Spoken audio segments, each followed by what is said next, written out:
So I want this central spine here to be really straight. So I've got my blocking wire, and I'm just going to start by weaving it in and out of all these lace sections. So you can see I'm just taking it in and out of each of these lace holes, and I'm going to do that all the way up to the top. So you can see I've put both blocking wires in there, so that's keeping this central section really straight. Now we just need to smooth this out as best we can. So this edge here has a little section of lace right at the end. So I want to pull that out, and I want to pull all these stitches out, but it's also got a nice curve on it. So I'm going to again use a blocking wire and try and get this as close to the edge as I can. Close to the edge as I can, not through the lace holes, but actually through the row of stitches at the bottom. So I'm going to pop it in one stitch and then go on about another 3 or 4 stitches and bring it through again. Okay, so I'm going to weave this through roughly every 3 or 4 stitches. So I'm just getting as close to the edge as I can. At that bind off edge.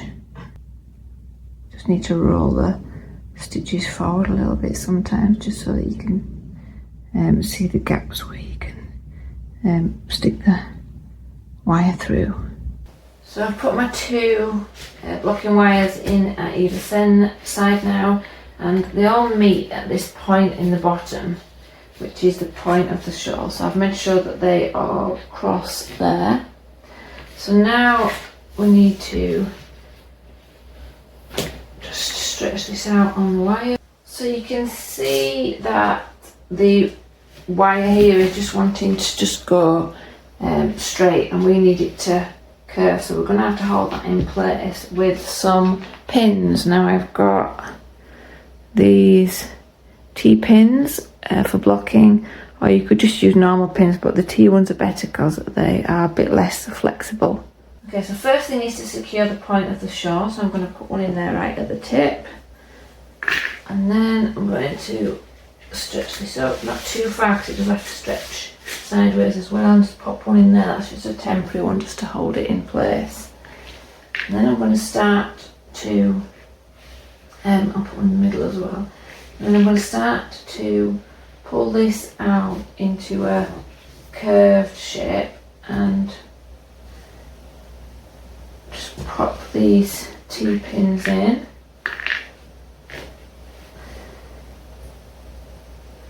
Very close together, right next to the blocking wire, just so that it's pulling it out and holding it in place. So you can see there I've got one T-pin there and one T-pin there, and they're holding the cable in place. So now we're just going to do the same thing with the other side. So pulling it out and putting in the T-pins.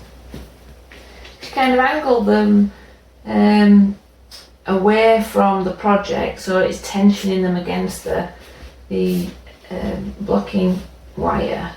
That can help it to stop pulling in and holds the cable in place a bit better. So just keep smoothing it out and popping those pins in. You might need to go back and adjust them when you've put some other ones in, just to get the right shape. This very top edge, because it's so bendy, it curves right round. It's quite difficult for the cable wires, so I'm going to put some extra ones in there because it's really fighting against me. And just pull that around to get the nice real curve at the end there. It's really wanting to spring back, but if we just put some extra ones in, that'll hold fine. So now we've got it all laid out, there's just lots of tweaking to do. So now we've got the shape, we can just start to pull this out, and you can see this can actually go a little bit further. Pull this out.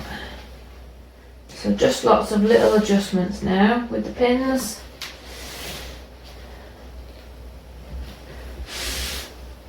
Just to really stretch out the stitches. Just keep working around, adjusting that. If it needs adjusting, that one looks quite good. It looks like it's pulled out quite well.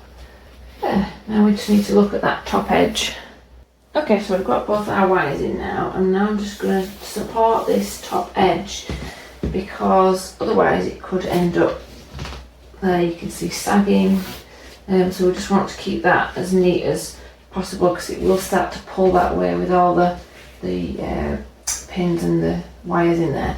So I've got these Knit Pro knit blockers, and they're basically just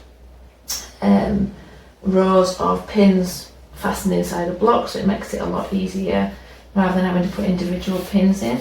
So if you just take your knit blocker, pop it where you want it, and just kind of move it so that it grips, pull it to where you want, and push that in. Out too much, it's just stopping it from riding towards the where we've got the wires and the pins already.